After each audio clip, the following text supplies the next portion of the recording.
বাংলাদেশের আমার হিন্দু ভাই বোনদের উদ্দেশ্যে বলতে চাই যে তোমরা শুভেন্দু অধিকারীর কথায় যে এই যে বাংলাদেশকে অখণ্ড ভারত স্বপ্ন দেখতেছো, তোমাদের স্বপ্ন স্বপ্নই থেকে যাবে। স্বপ্ন আর কখনো বাস্তবে রূপ নিবে না। মাঝখান দিয়া হাডা বাসে চিপাই পইরা বিচি দুইটা হারাইবা, এছাড়া আর কিচ্ছুই পাইবা না।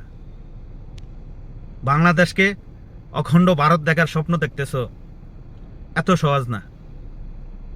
30 লাখ শহীদের বিনিময়ে অর্জিত এই সোনার বাংলা, অসংখ্য মা বোনের ইজ্জতের বিনিময় এই সোনার বাংলা, পিসি ছাড়া শুভেন্দু অধিকারীর কথায় তোমরা স্বপ্ন দেখতেছো, স্বপ্ন স্বপ্নই থেকে যাবে। আরে বাংলাদেশে যত নিরাপদে হিন্দু ভাই বোনরা আছে, এই এত নিরাপদে ভারতেও নাই। খবর লইয়া দেখ,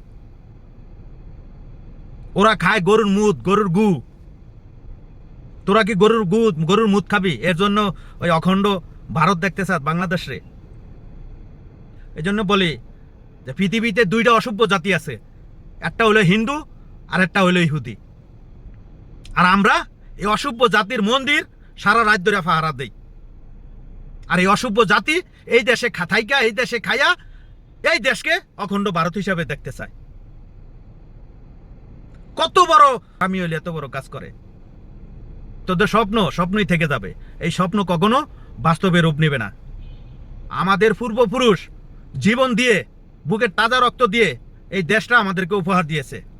এই দেশের মাটি রক্ষা করতে আমরা আমাদের বুকের তাজা রক্ত ঢেলে দিব, তবু পিছু পা হটবো না।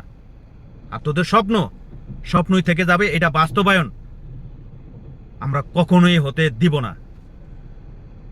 খায়া ফরিয়া চইলা ভালো আছো তো, এই জন্য ভিতরে মনে করো কামড়ায়। তো আমরাও এটা দেখতেছি, আমরাও দেখতেছি যে তোরা এই যে দেশীয় ভারতীয় দালালরা কোন পর্যন্ত যাইতে পারস। তোদেরকে যেতে দিছি, যা, যাওয়ার পরে বুঝবো।